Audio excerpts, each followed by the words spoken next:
Julia, we're good to go.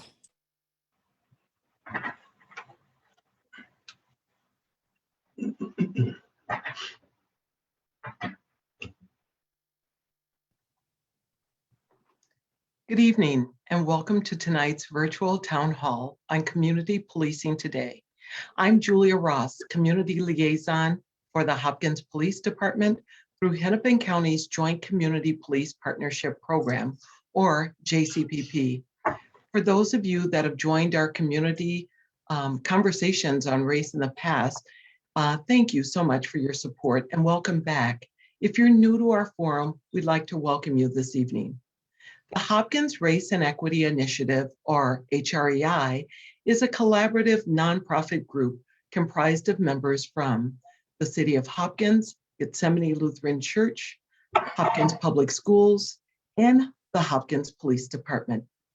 HREI is committed to creating opportunities and an educational space to increase awareness and understanding around race, equity, diversity, and inclusion, while promoting a sense of community that values the diversity of all residents. Tonight's moderator, Mr. Bill Wells, is a national and international consultant to both public and private entities on matters of race, diversity, equity, and inclusion.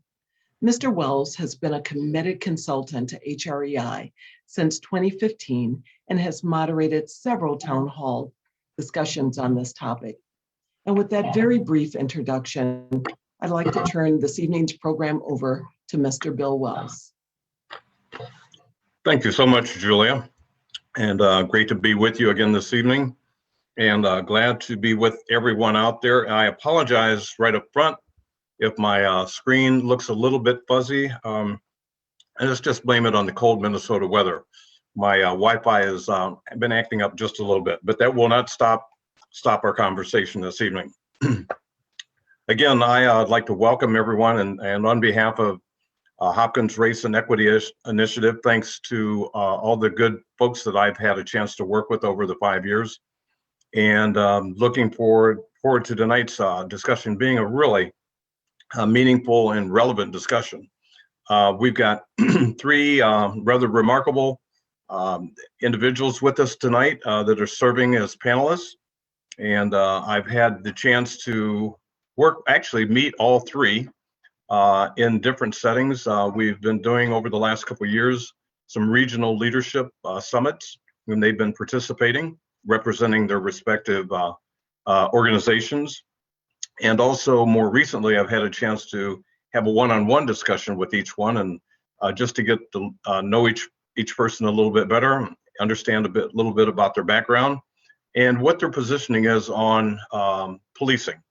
As we know, there are a lot of questions these days around the role of police in our communities. We've heard everything from defund the police to reframing how they're integrated into the city. And so we're not going to solve all those issues tonight, but we are going to have some very, very lively discussion around those key issues. So with that, I'm going to get us started because I would have to say that this is the first town hall that I recall that we've done over the last couple of years, particularly those this past year in a virtual platform, that we've gotten so many questions from the audience, those folks of you who are sitting out there in advance. So we will try to make it through as many of the questions as we can. There will also be an opportunity for folks to send in questions during through the chat feature, and those questions will be passed along to me. So again, we're going to get to as many of those questions as we possibly can. I see we've got approximately 100 people online this evening. That's good to know. And so let's get started. So what I've asked each of our panelists to do, I'm not going to give a long detailed bio on each person. Their presence speaks loudly for their commitment to this work. And so what I've asked each one of them to do is to provide a brief overview, a quick statement of just who they are and what their overall philosophy is in terms of leadership and such. As we know, leadership is key to driving culture in any organization, and that's been a hot topic all across the country this past year in particular, as well as the last 4, 5, 6 years with so many incidents that have occurred. So with that, gentlemen, I see you're on screen, and your screens look great, and you've got your uniforms on, so I would suggest we get started. So I'm not going to take this in any particular order of who I know best or who I knew least.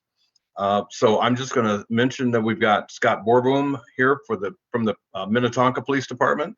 We've got Michael Hersey from St. Louis Park. And last but not least, the person that I've actually had a chance to meet with on a regular basis. This into the meeting space, folks, not in the police department.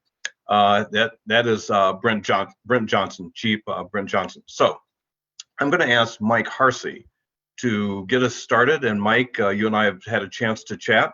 So would you just kind of put it out there, briefly, maybe 2 minutes or so, your philosophy on policing and your overall attitude about leadership and how you see your role as chief of police. With that, Michael Hersey. All right, thank you, Bill. I appreciate being here tonight, and you're facilitating this conversation. I'm Mike Hersey. I'm the Chief of Police in St. Louis Park. I've been with St. Louis Park Police Department for 29 years. I'm in my 30th year, and it's been a great career, and it's been a great profession to be involved in. And I've been fortunate to stay with the same department and eventually end up becoming the Chief of Police. I've been the Chief of Police here for the last 4 years, and what I'm most proud of with our organization and our policing philosophy here in St. Louis Park is we are committed to community-oriented policing. In 1995, we made a philosophical shift towards community-oriented policing and really began a cultural shift for our entire organization. We are committed to partnerships with our community, transparency, fundamental fairness, treating everybody with respect and dignity, and providing a voice to our community. And it's these active partnerships and our relationship with our community that really help us be successful in dealing with quality of life issues here in St. Louis Park and preventing crime and disorder. So that's really the philosophy of how we operate here in St. Louis Park. As far as leadership, leadership is critical right now.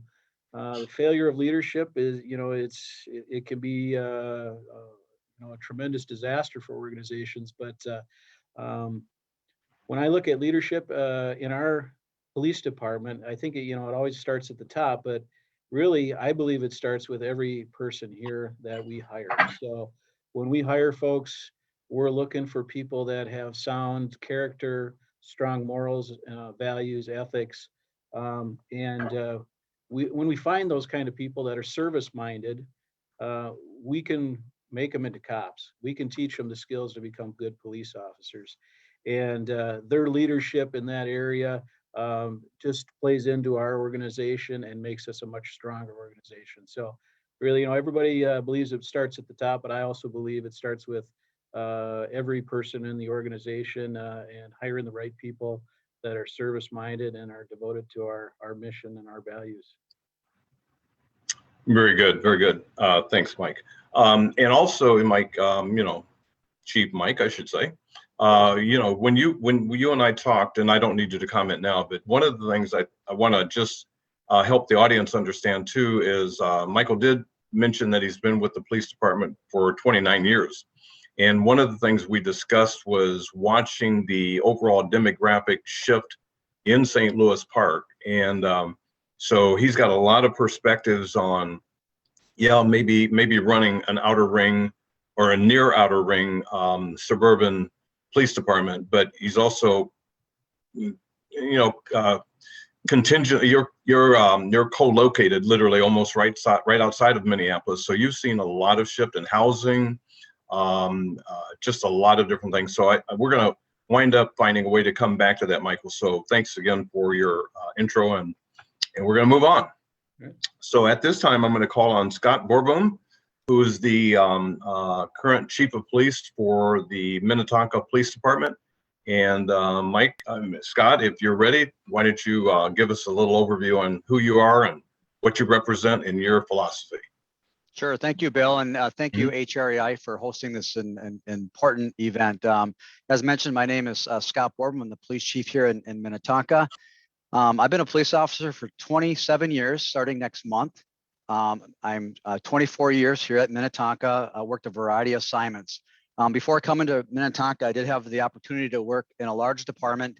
I worked for 3 years with the Los Angeles Police Department. So, I have a little experience in a big city, but love our city. And, Mike had commented quite a bit on culture. And I just want to mention how for me sitting where I am, making sure that culture permeates down to the officers working the street.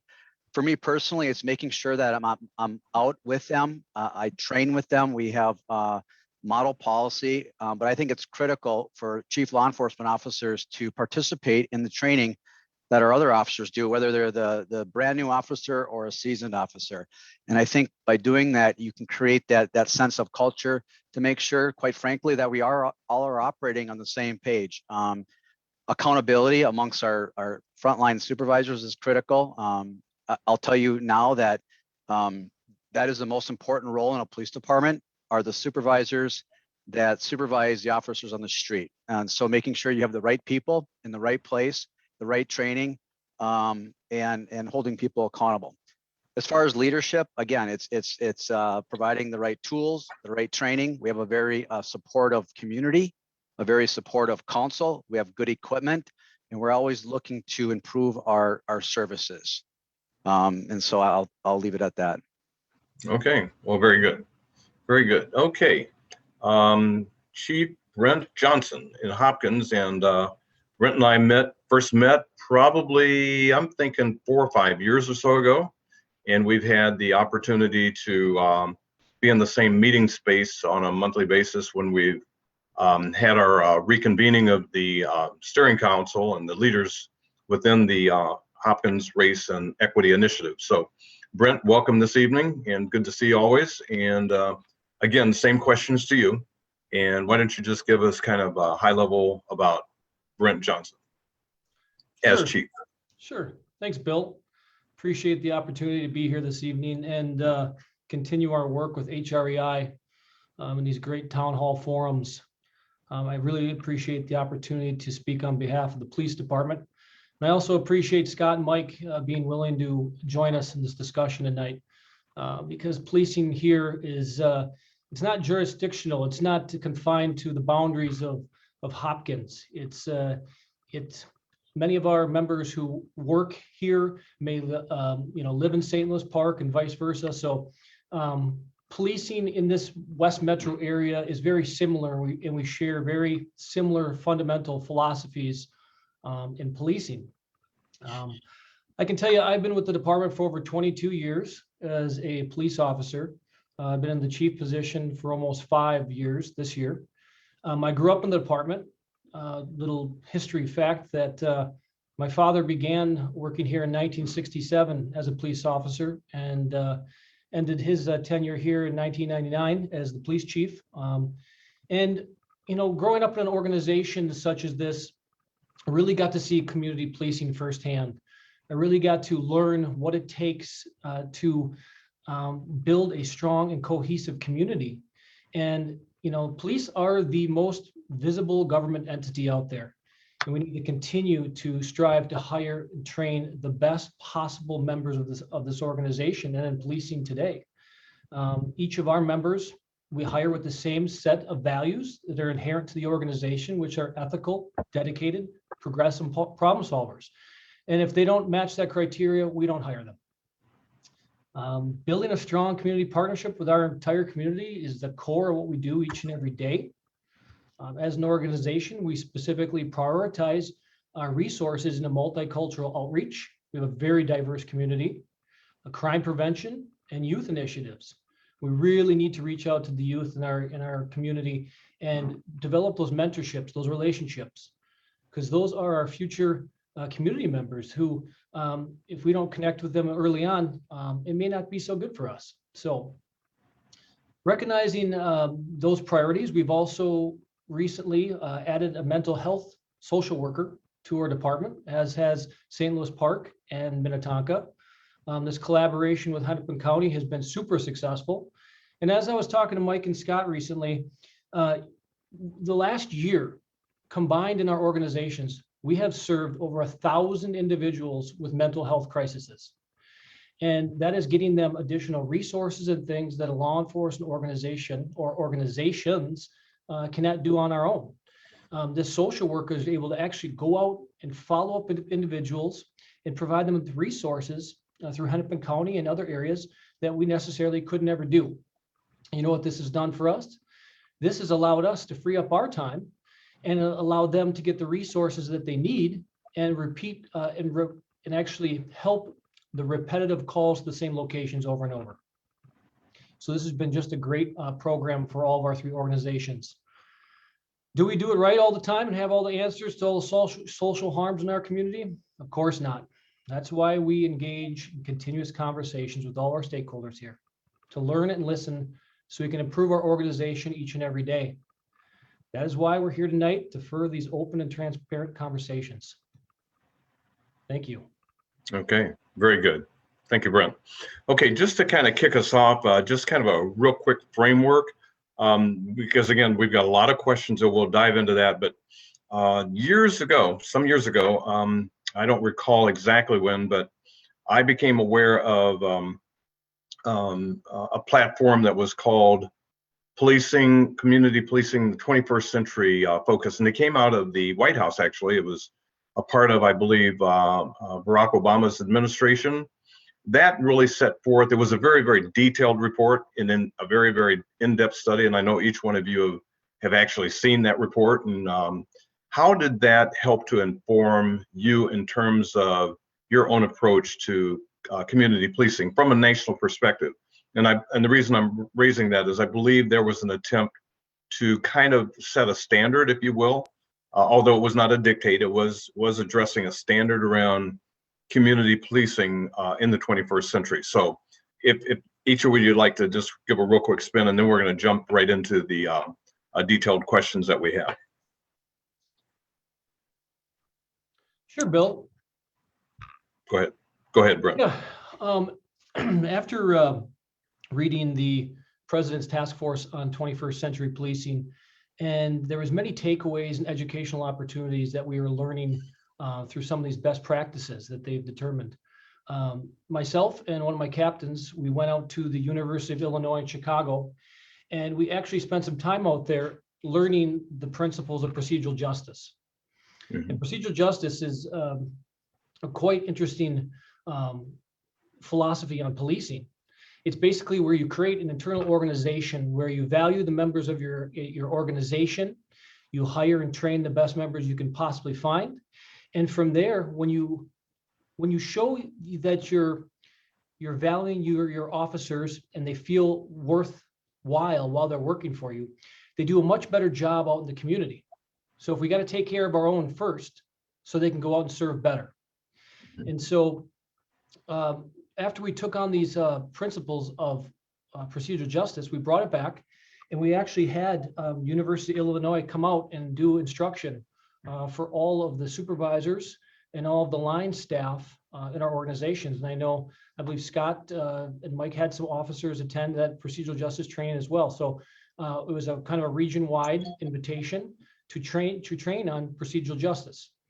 Once we had the instructors and once we had trained all of our officers on these fundamentals, then we were able to bring in a community workshop where we actually brought in community members and facilitated this dialogue to talk about kind of revisiting policing philosophies and what it takes to make a stronger, more unified community. Okay. Yeah, Scott, you look like you're anxious to say something.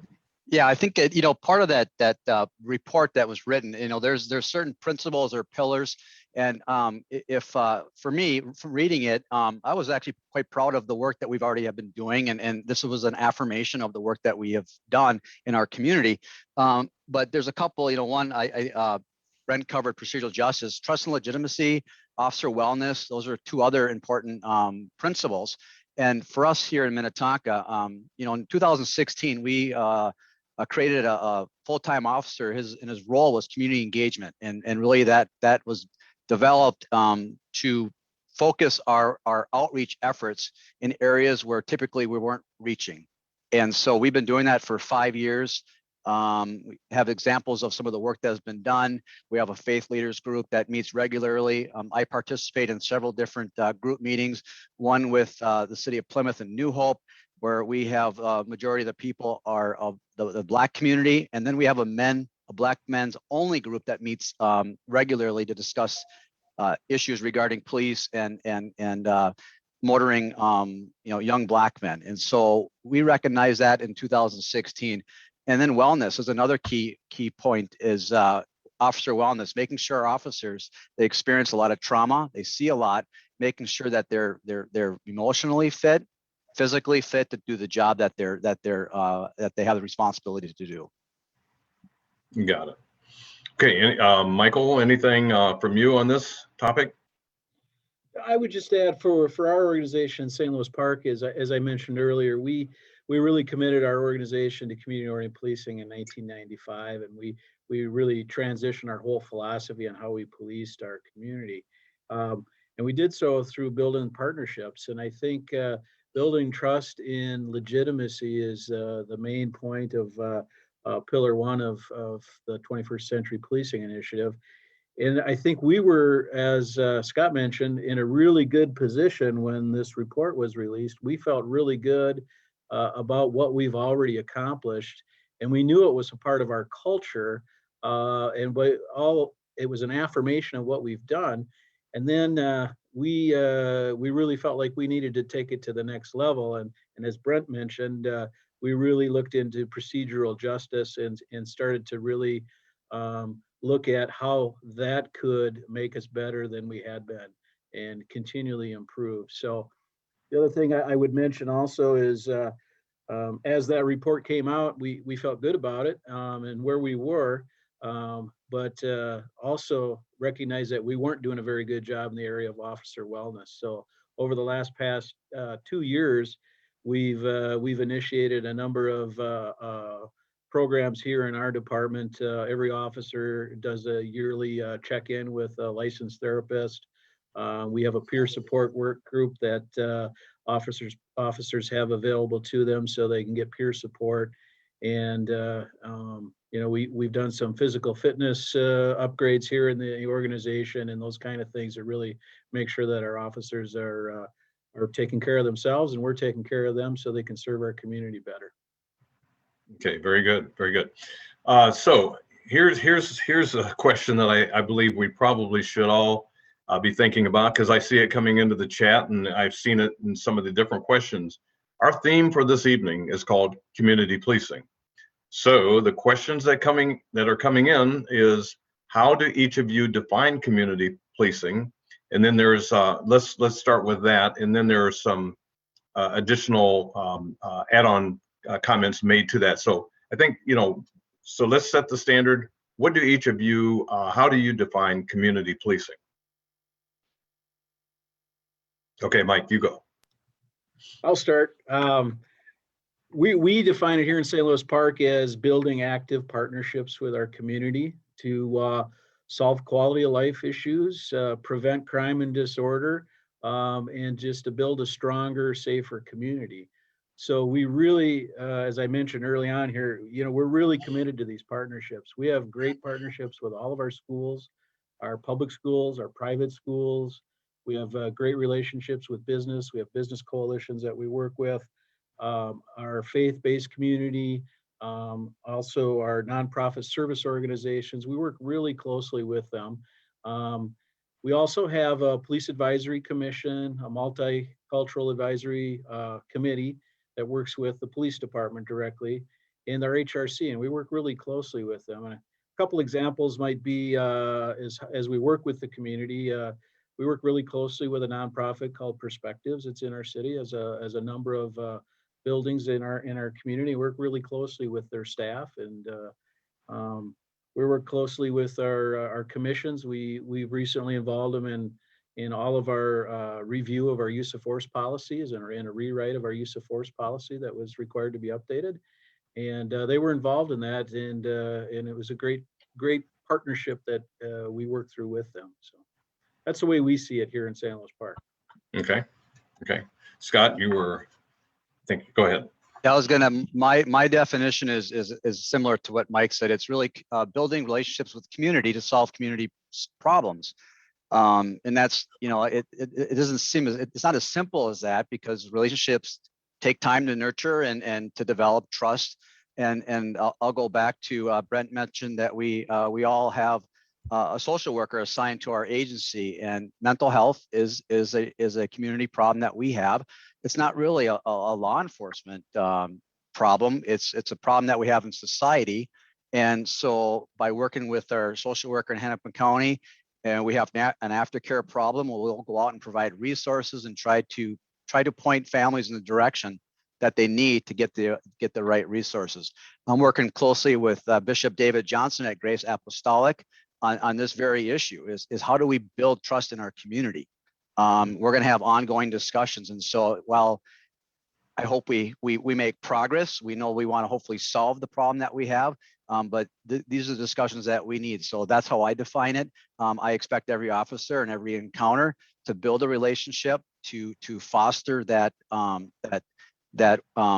feeling of being welcome to our community. And so that should be done. That's done on an everyday basis, but these are some more of the formal things that we're doing here in our city. Okay. Brent? Well, very similar to Scott and Mike. I mean, community policing is basically going out and meeting the needs of the community that you serve. And that all starts with community partnerships. It's not necessarily just programming initiatives where you're going out and you're doing parks, play at the parks with the kids, or you're going to a various apartment complex and putting on presentations about policing in the community, or talking about crime trends, but it's also learning their cultures and where they're coming from and what their needs are and concerns are. And that's why we've been a part of the JCPP program since 2008. The Joint Community Police Partnership has been a wonderful program for us. It provides us with a liaison, Julia Ross, who opened this up. She specifically works on building relationships with our very diverse community. And that's not necessarily something that I can do in a uniform. I can't always go out and make those connections and meet those needs that Julia can do.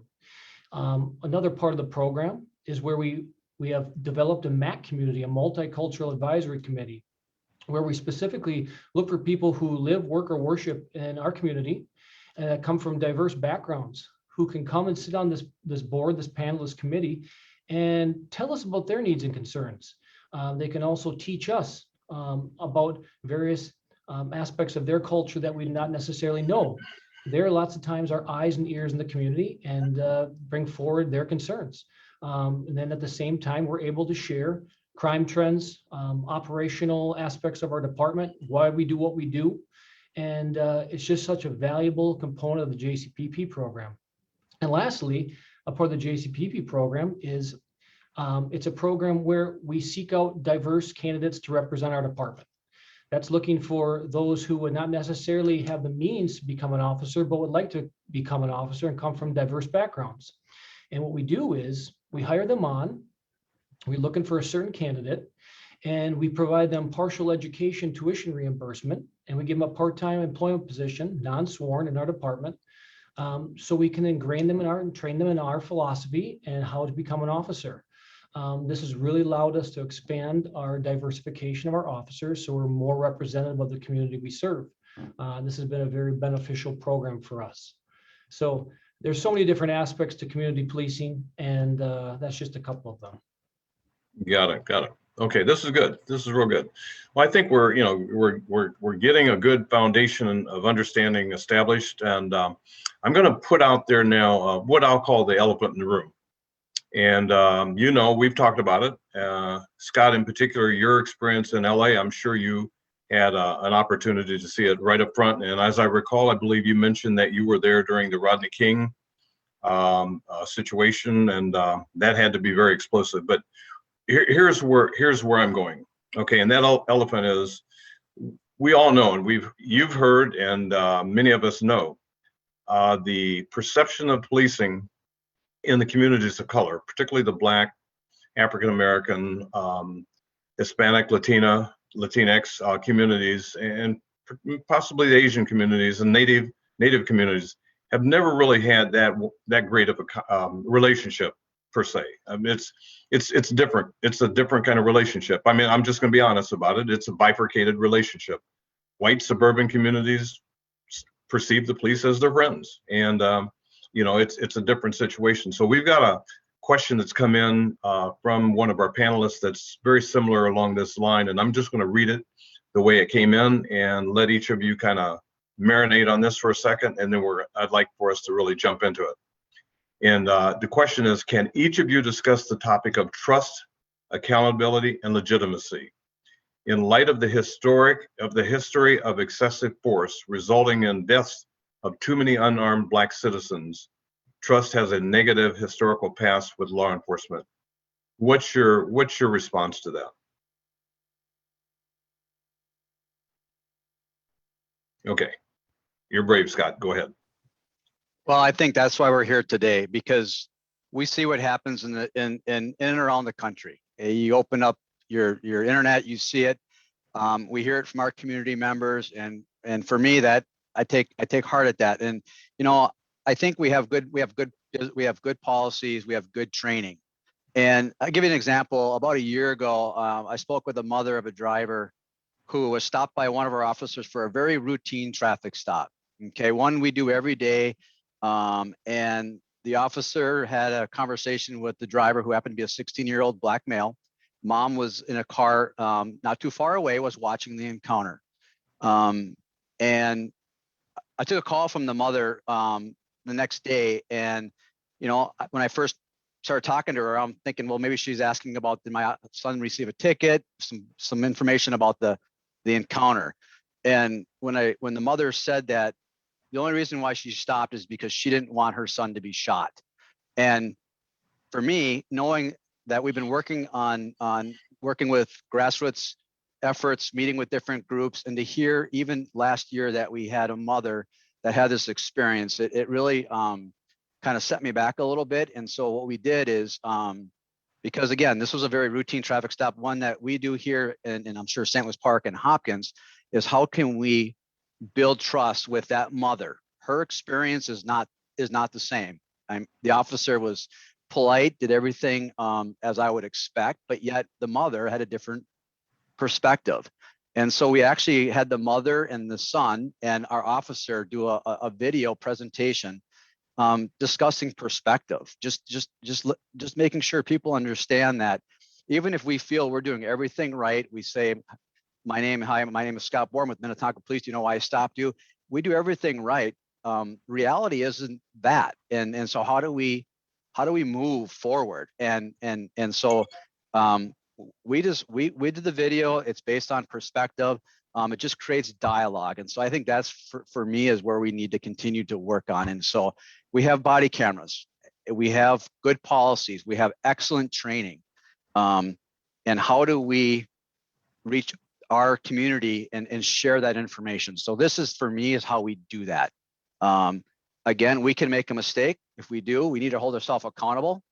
And if we have officers who continue to make mistakes, we need to hold them accountable. We need early warning system. There's systems in place. There's things that departments are doing to help build that trust. But as you know, we all take a step back when something happens, whether it's in our own backyard or nationally, and that's tough. And so we need to continue these discussions like we are today, and hopefully we can turn the corner at some time.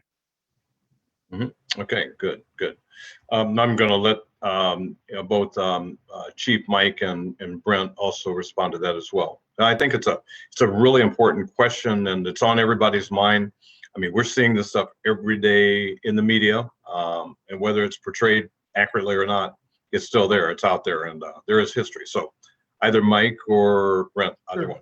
Sure. Thanks, Bill.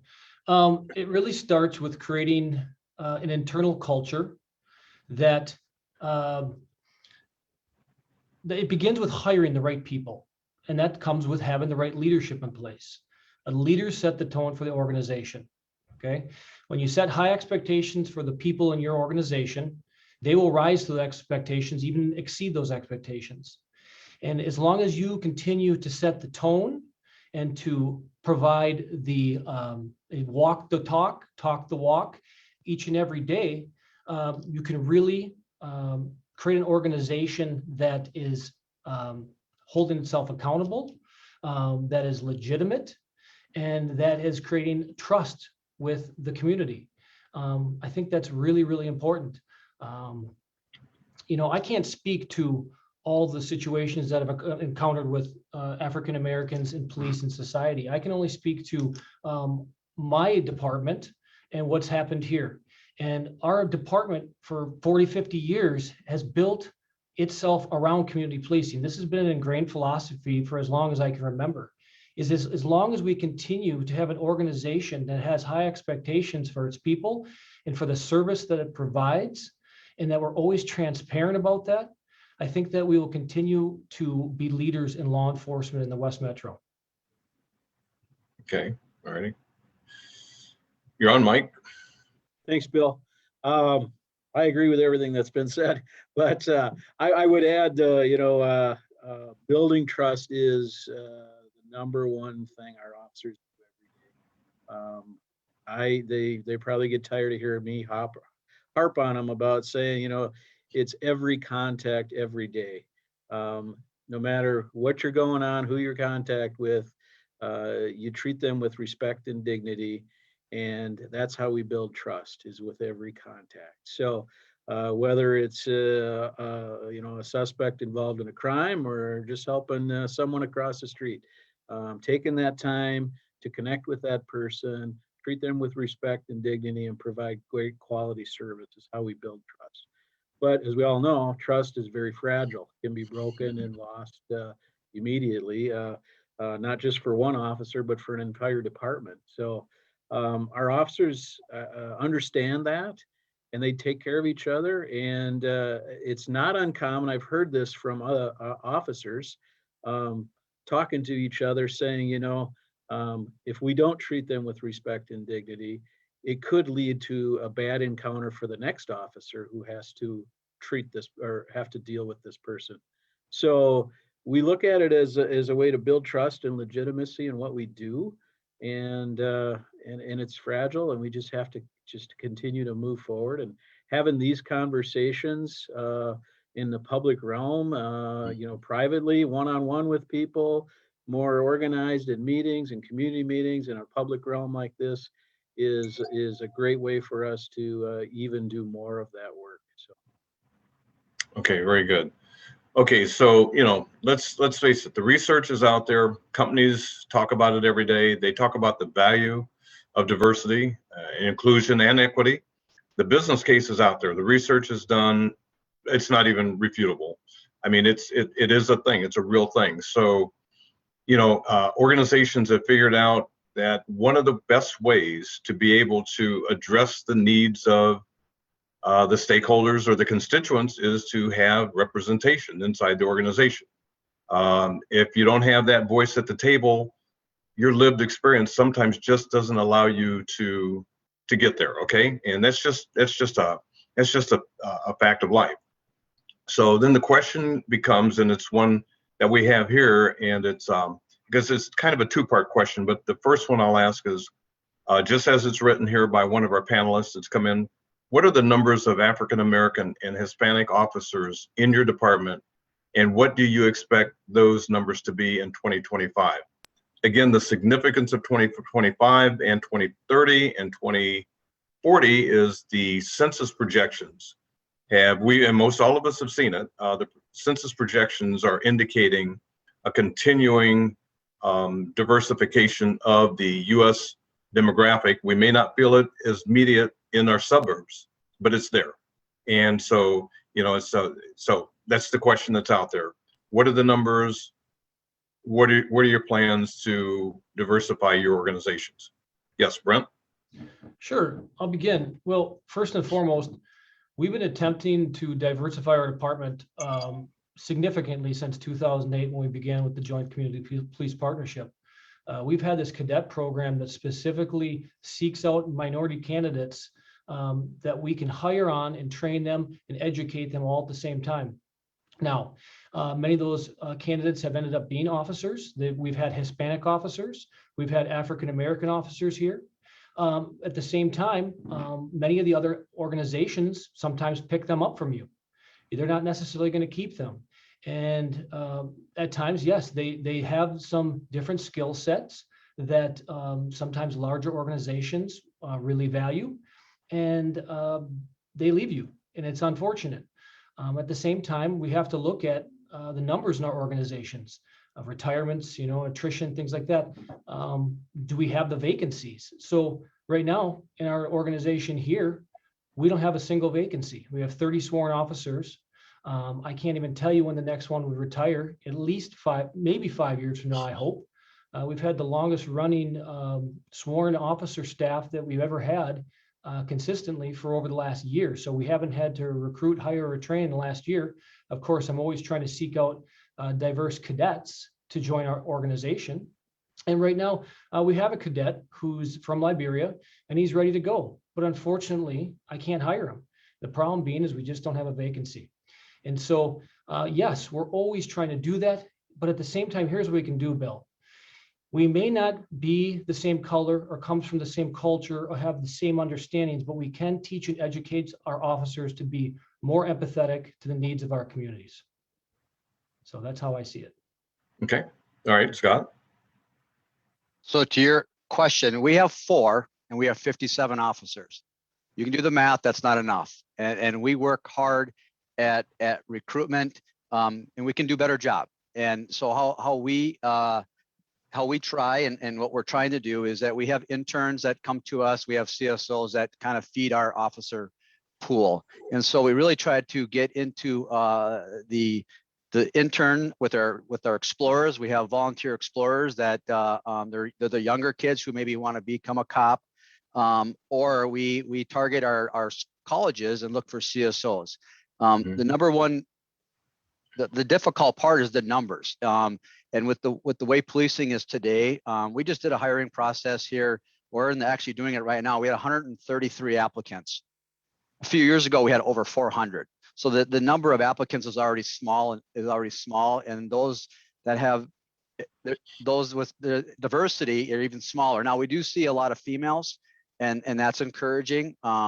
But as far as finding people of color, Hispanic, it's the numbers aren't coming through the policing schooling, and so it's a challenge.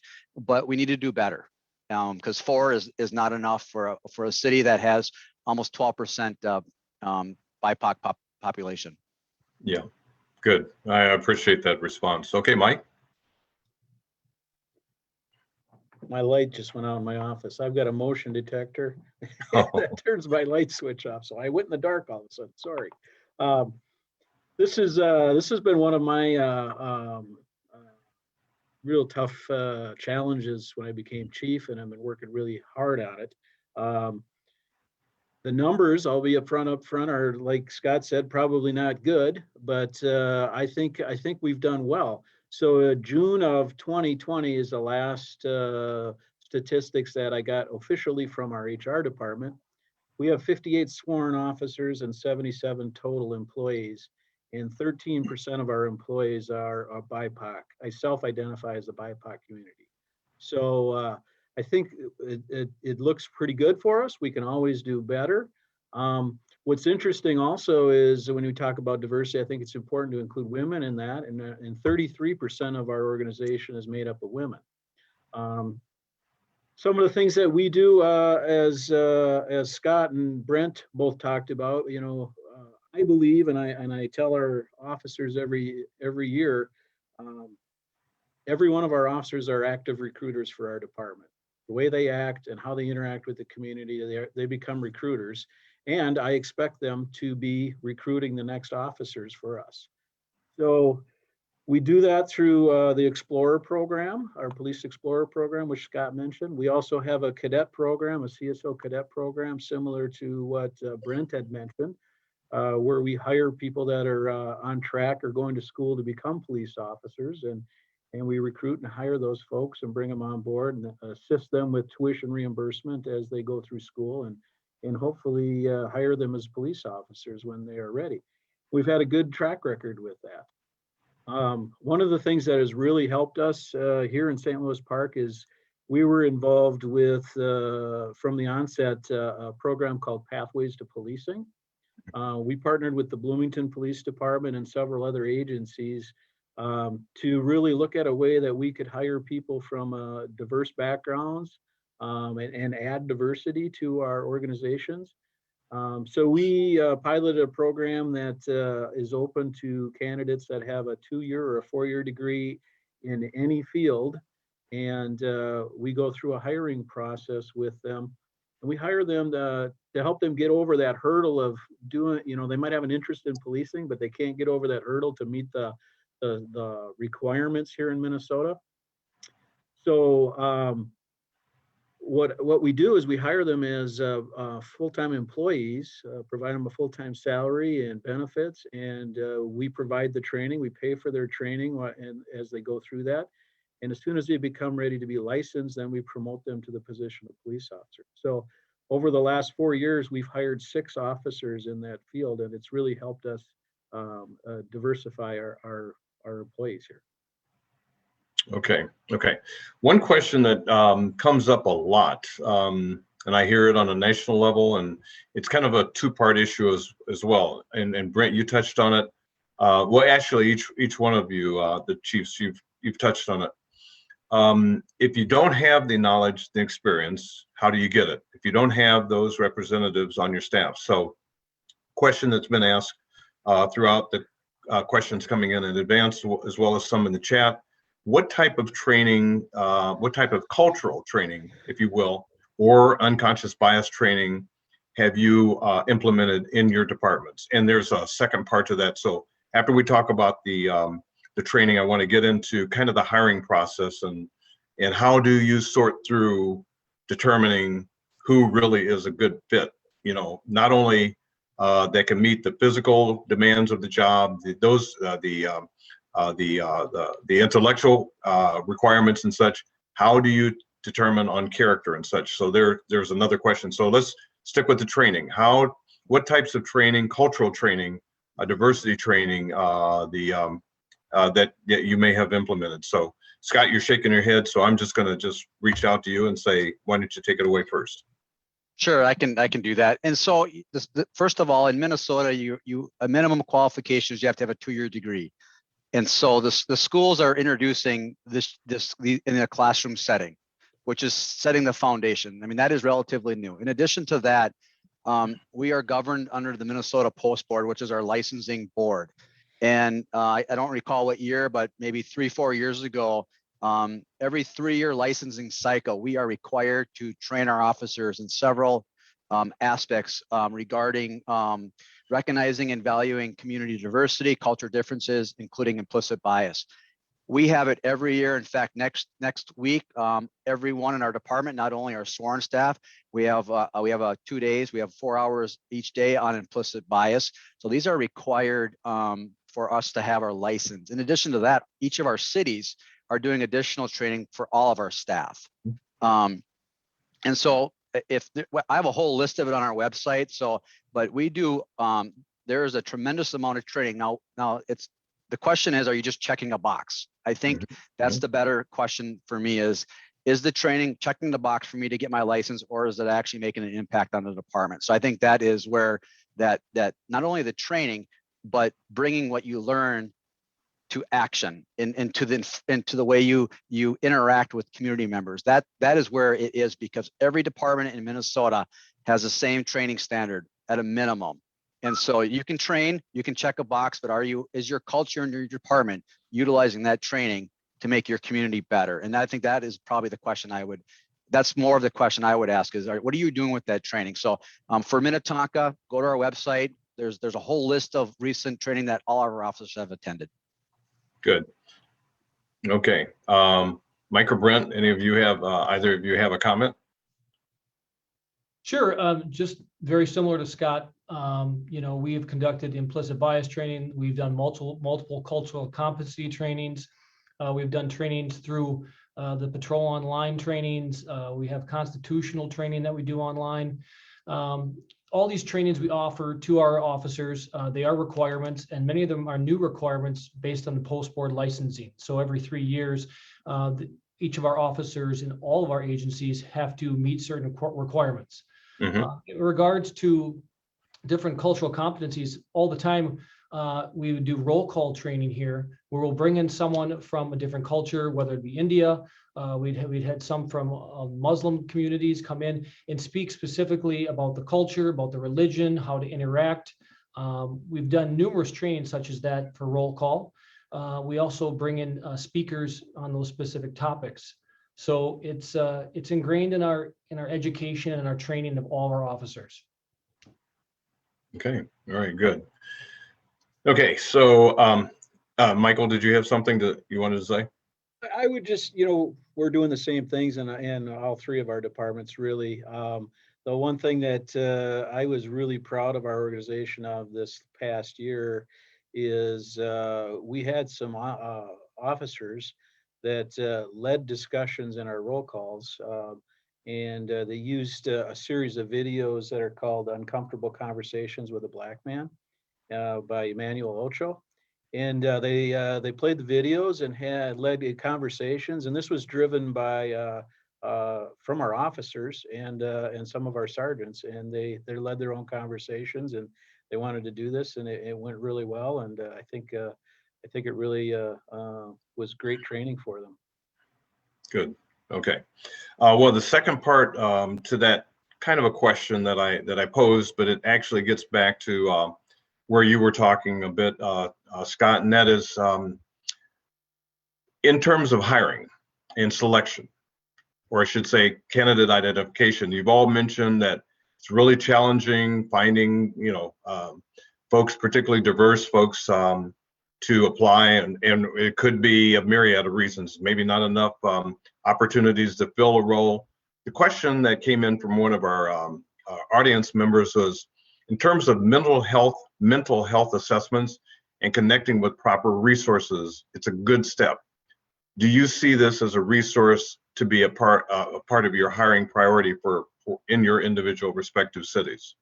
Again, mental assessments, because we've seen some not so good behavior come up, and then we find out later that people say, well, that's not unusual for that particular individual. So yes, Michael, and I saw several hands go up. Michael, why don't you go ahead?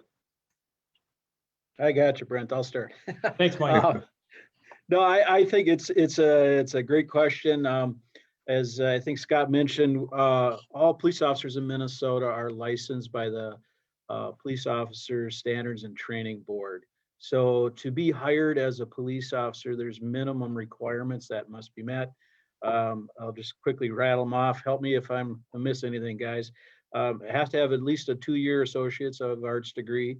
They must go through an interview process with the police department. They must have a written application on file. They must have a psychological evaluation and interview done by a licensed psychologist.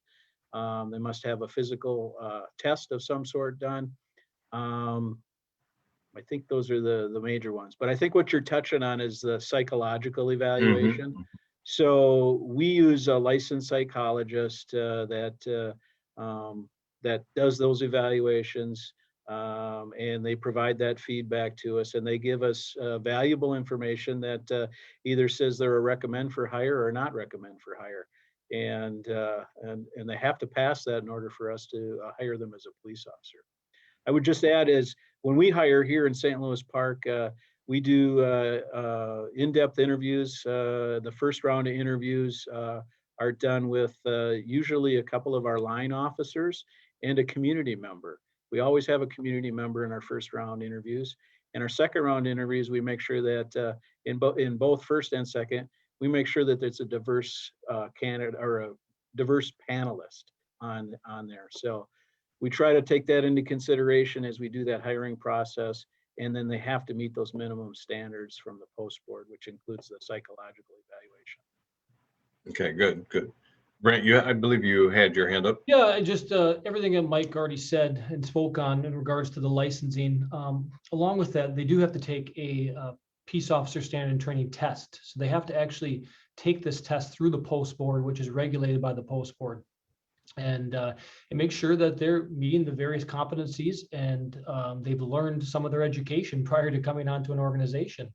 At the same time, I think Mike might have missed this, but there is a thorough background investigation that takes place with every candidate. This background, we're talking not only work history, personal references, neighbors, you name it, social media feeds, any sort of affiliation with anything, we find out about it.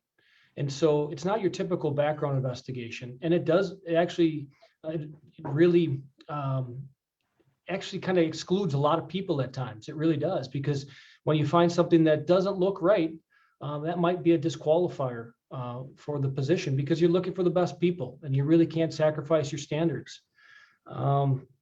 And then obviously ongoing, not only the medical, physical, and mental evaluations, they're enrolled in a 4 to 6 month field training program where everything they do is, when they're trained, they're evaluated and reevaluated.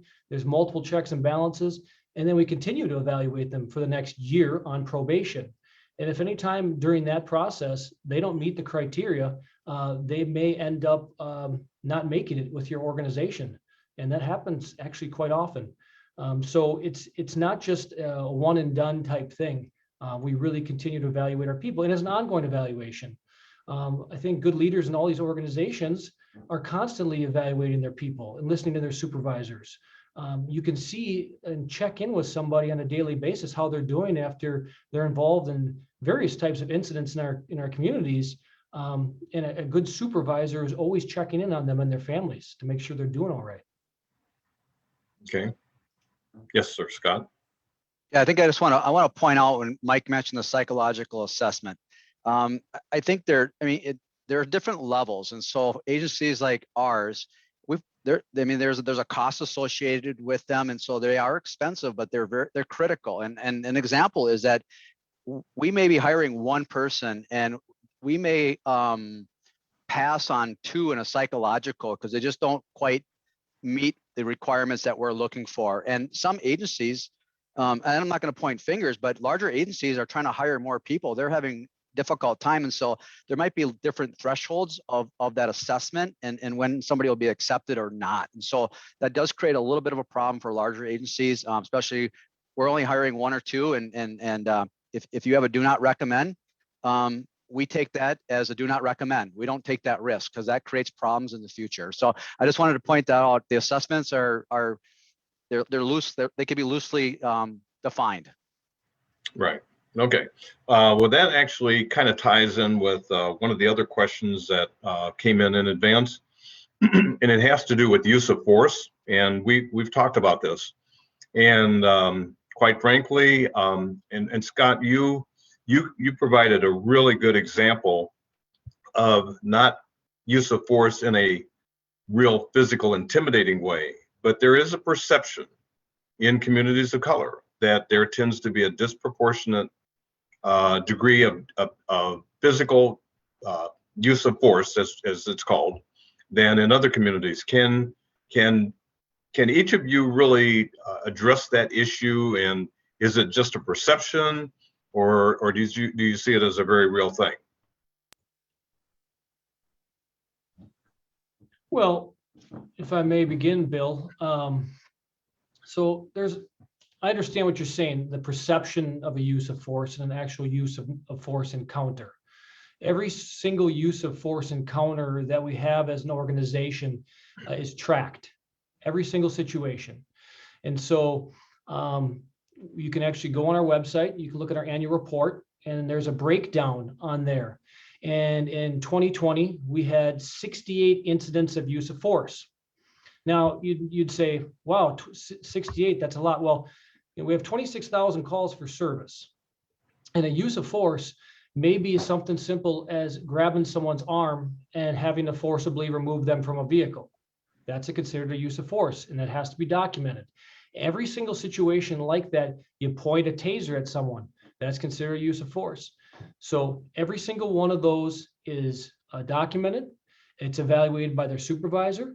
It's then followed up by our operations captain, who then reviews every single incident on the body cam video to make sure that they're, one, within policy compliance, and two, if there's any learning opportunities, and three, could we have done a better job in a different way?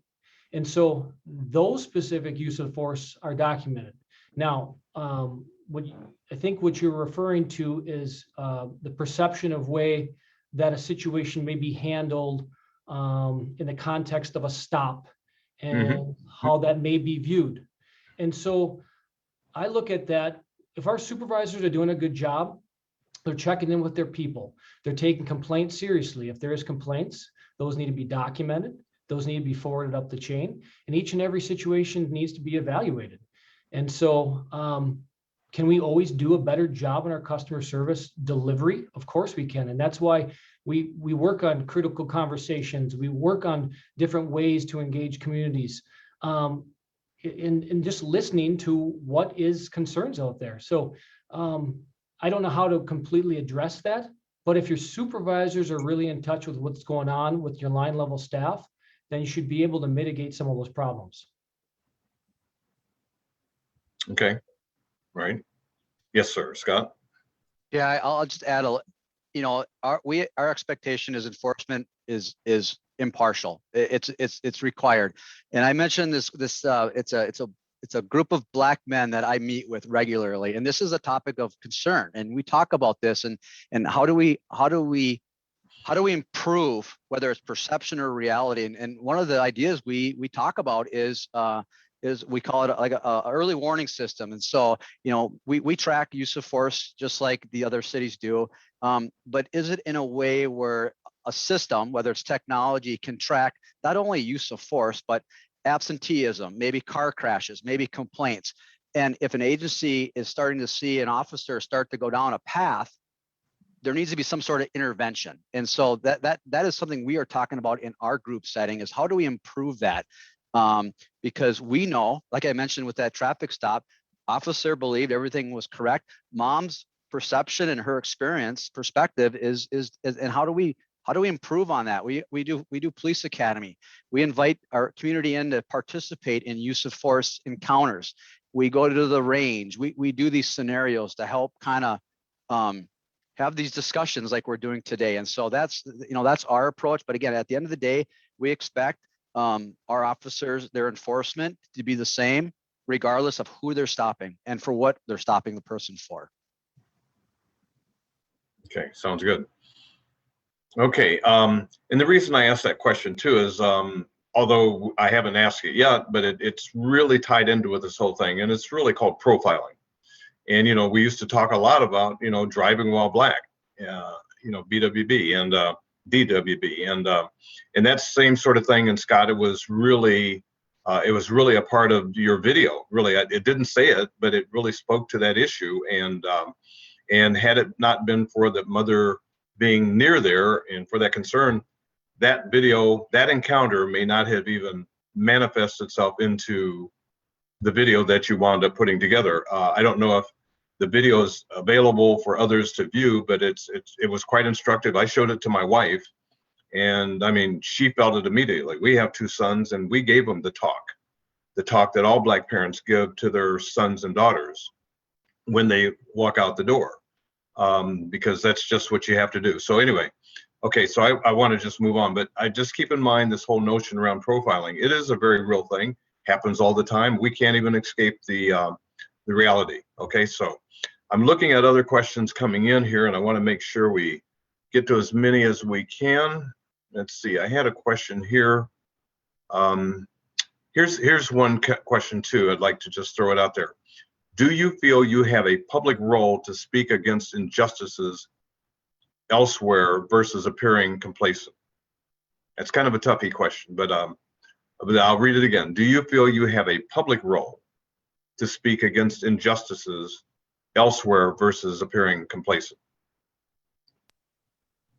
Okay, Scott, let's go. I'll take a shot. This is an example. We witnessed what happened at the Capitol, and I think there's conversation regarding was law enforcement prepared? Were they as prepared as other protests? It seemed like it wasn't quite the same. So for me here in our city, making sure we have the discussion amongst our officers, because again, I go back to regardless of what the event is, our approach needs to be the same, because that right there is critical to what we're talking about. We have to have that same approach. So I don't know if that explains it, but that was the most recent example I can give, was that incident and just having that discussion. I don't know what the preparations were for the Capitol. All I can say is that I've heard from our community that there was some concern that it felt like it wasn't the same as others. And I that's a fair question. And I think for us to make sure our officers are aware of that, we need to make sure when we're out there, whether it's a peaceful protest or whatever we're doing, it being impartial, being neutral is critical to what we do. Okay, good. Either Brent or Mike, any comments? I'll go ahead, Mike. I would just say, I certainly understand the question, and had a lot of thought about this. And as I became chief, my initial response is I don't really comment on what happens in other departments and what their tactics are and what they did and why they did what they did. So I've always really been hesitant about that. But as you can't sit back and watch what happened in Minneapolis to George Floyd and not say that it was wrong. So I made a statement on our website, and I think Scott and Brent probably agree that what we saw there was wrong. It was just wrong from all perspectives. So that was a kind of a turn in my thought process there. So I'm still kind of evaluating where I'm going to be on that as people ask me those questions. But as Scott said, we've gotten a lot of questions about what happened at the Capitol also, and I've been open and honest and what I do. But I can only comment on what I know and what I understand to be the facts. So that's the best I can tell you. Well, just to add exactly what Mike just said, I mean, we really can't speak to certain injustices until we learn about all the facts of the situation. I can't get out there and make remarks about something just because I have a one-shot view of it. We need to sit back and wait for all the facts to come out and all the evidence before we make some public statement. And sure, at the same time, we need to learn from all these situations. We are dealing with rapidly evolving situations in front of us that we have to make split-second decisions that can be judged and juried for months and years after the fact.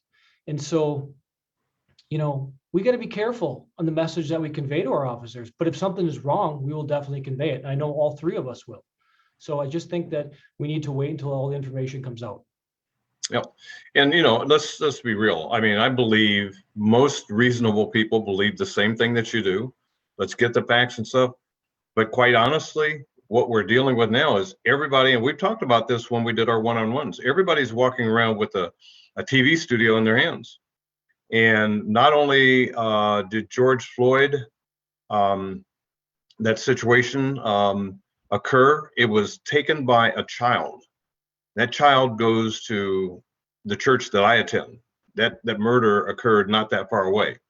That child is still traumatized. So, although it's we can rationalize and say, well, let's wait until we get all the facts.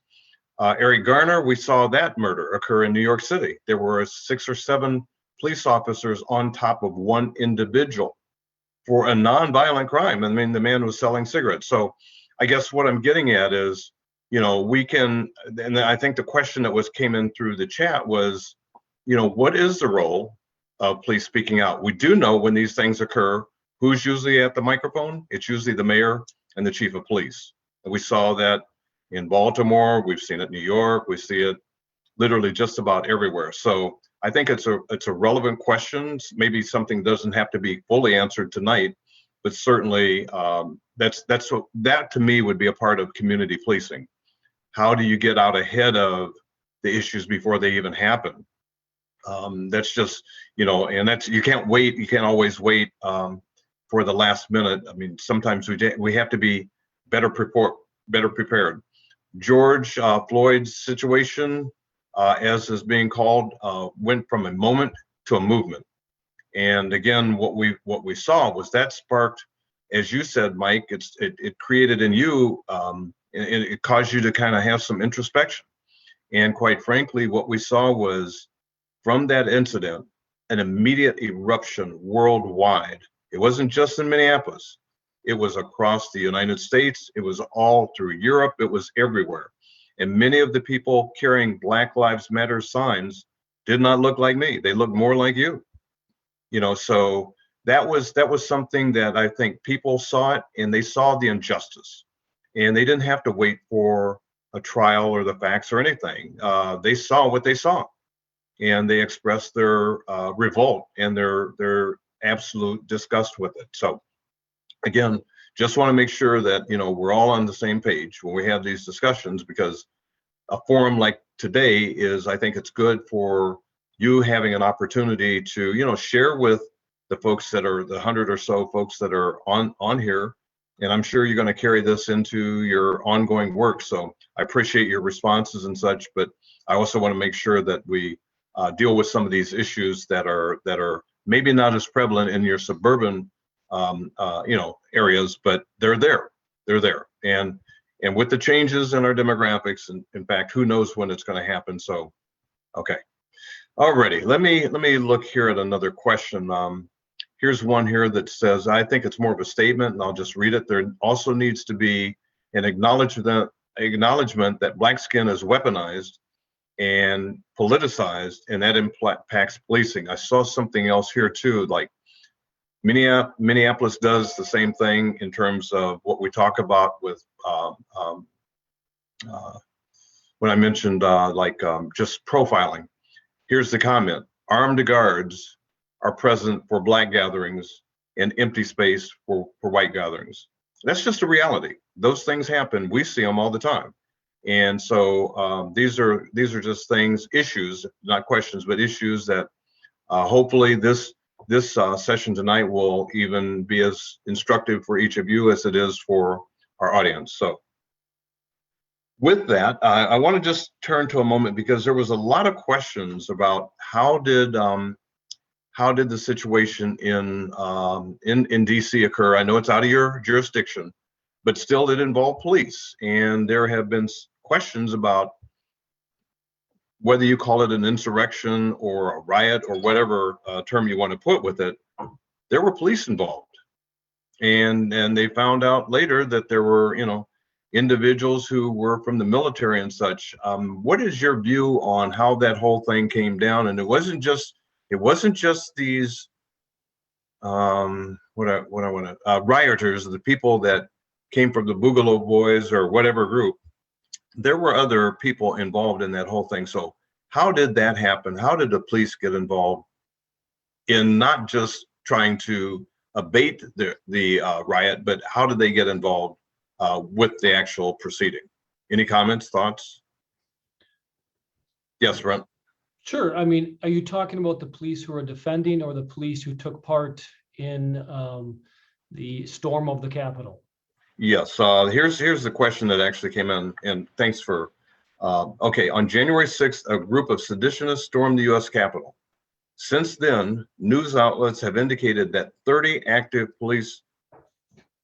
duty police officers from both large and small forces were involved. That's been in the news.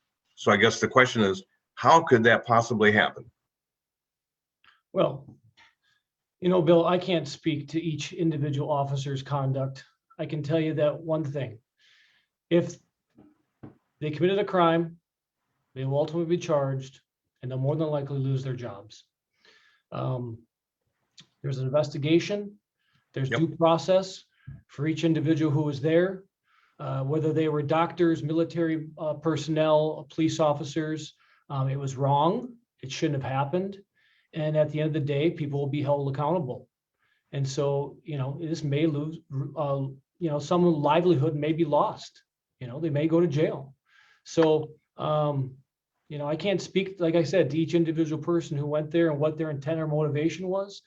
But I will tell you this, it was wrong, and cops who commit crimes will be held accountable. It certainly does, that image certainly does not help your cause as a police agency. It certainly does so. Yes, Scott. And a follow up, I know from my community, the question is, how do we know about our officers? And I can tell you that our officers were not involved in any illegal activity in DC. We had nobody in Washington, DC. In fact, we had a group of 8 officers that traveled to the inauguration to protect our democracy and the transfer of power.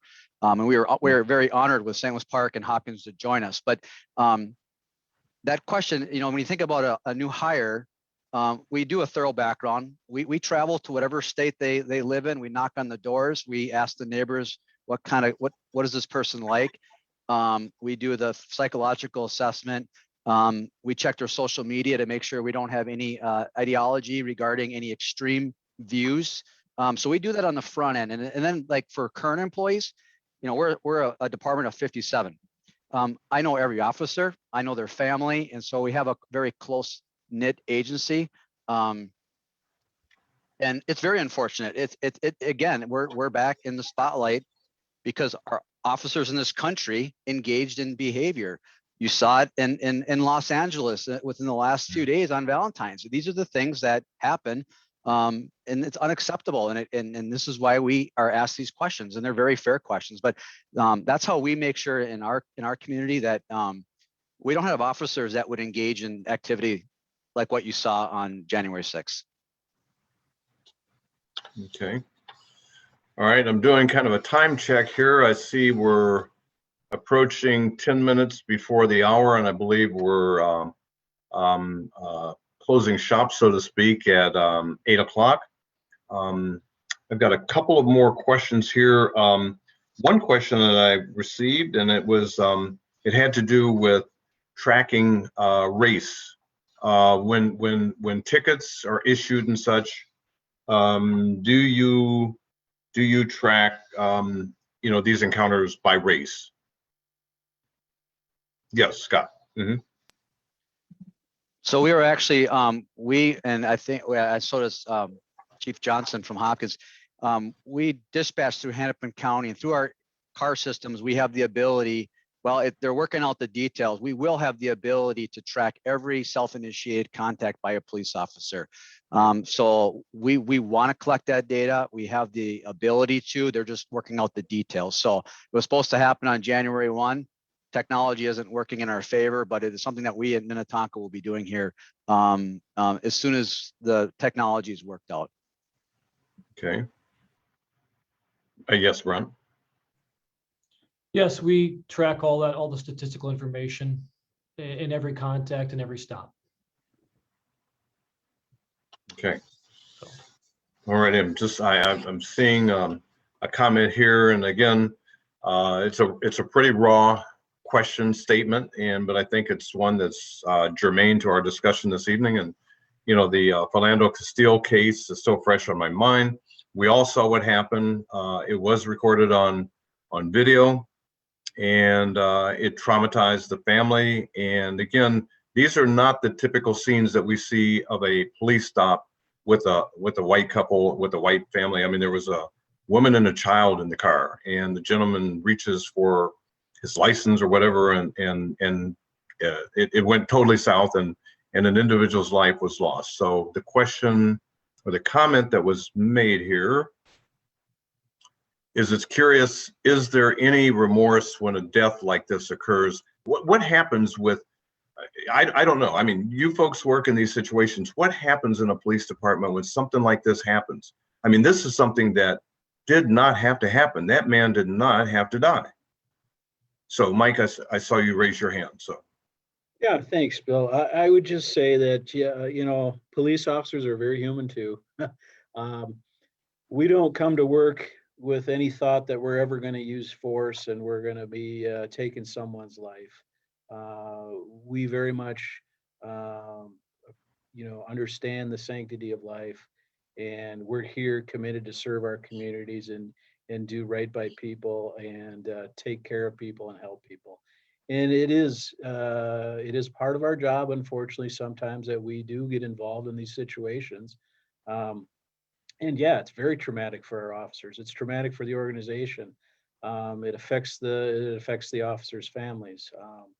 It just one quick stat that's always stuck out in my head: officers that are involved in officer-involved shootings usually don't stay in law enforcement more than 3 to 5 years after that event.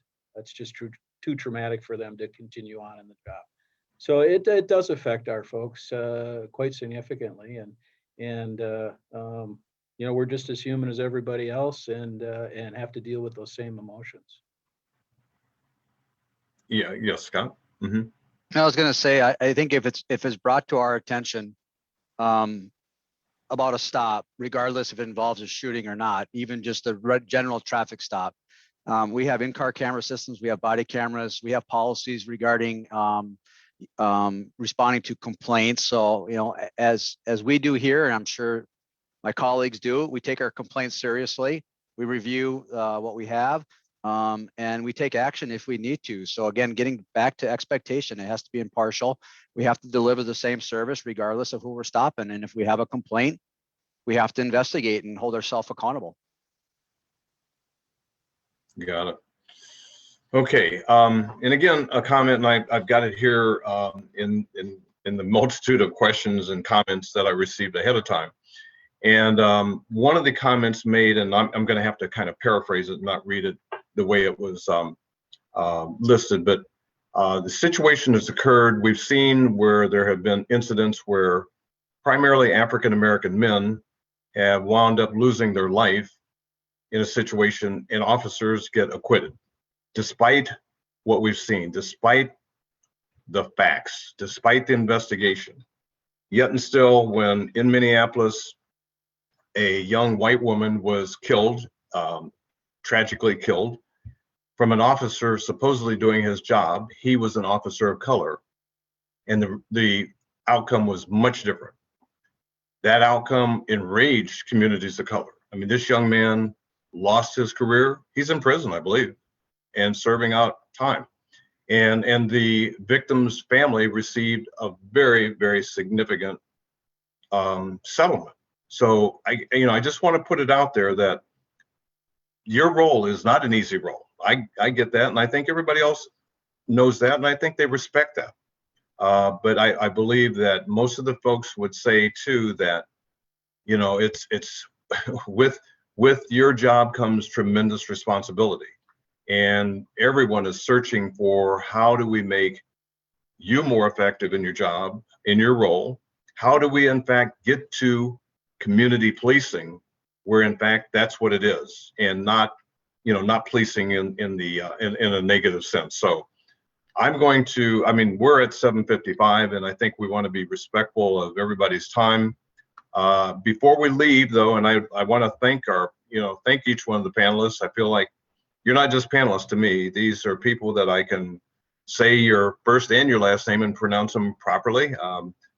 Brent, I don't have a problem with yours. I mean, yours is just not a tricky name, but seriously, I really appreciate your openness, your honesty, your comments, your thoughts, what you put into this discussion, our one-on-ones. And I believe that, this is sending us up perhaps for a future conversation somewhere down the road. And I'd be more than willing to hear your feedback as well. So again, gentlemen, thank you for your time. I'd like to thank the audience for their participation and such, and I'm looking forward. The questions just keep rolling in, and so I just don't know how we can respond to that, because it's almost 7 o'clock. So I think we're going to probably close it down. One of the things these sessions, I forgot to mention, I believe this session was being recorded. Hopefully it is. If not, I know that we've got people behind the scenes that are actually capturing these questions. And so I don't know, perhaps my colleagues out there, Ari or Julia, maybe we can get these onto the City of Hopkins, get them onto the City of Hopkins website or something like we've done with some of the other questions. So again, gentlemen, I'd like to thank you. I would like to ask you to hold on for just a bit, though. Don't, unless you just absolutely have to leave right away. If you could just hang on for just a short bit. And so before we leave, just any closing thoughts or any closing by you. I'm going to let you have the floor for a moment. Yes, sir, Scott. Again, I want to thank HREI. You know, and I would say, obviously, I don't see all the questions. You know, we are here. I always, you'll see my contact information. Call me. I mentioned this group that I work with. I don't have anybody from Minnetonka, any of our BIPOC members that are part of the men's only group. I would love to hear from anybody in the city of Minnetonka that wants to be a part of that group. I'd connect you with their group. And again, stay engaged. We're doing many more events here at the city, in our community, and just reach out, ask me questions, call me, email me, and I'll definitely get back to you. Again, thank you for participating. Okay. Brent, Mike, thoughts, comments, I'd just like to say reflections? thank you also to HREI and Bill for moderating. I appreciate the opportunity to be here. And as Scott said, I am open to these communications and these conversations. So feel free to drop me a line and I'd be happy to respond. Okay. All right. Well, go ahead, Brent. Yeah, Mhm. no, I just want to thank everybody for attending this evening. You know, we're policing in some very interesting times. Society continues to evolve. We're evolving. And through open communication and dialogue, we can work together to make society better each and every day. So thank you all. You're most welcome. And literally this whole evening is about how can we help you, how, you know, so you can help us. And so with that, I appreciate each one of your involvement, your commitment to being with us this evening, and I'm looking forward to working with you going forward. So thank you so much.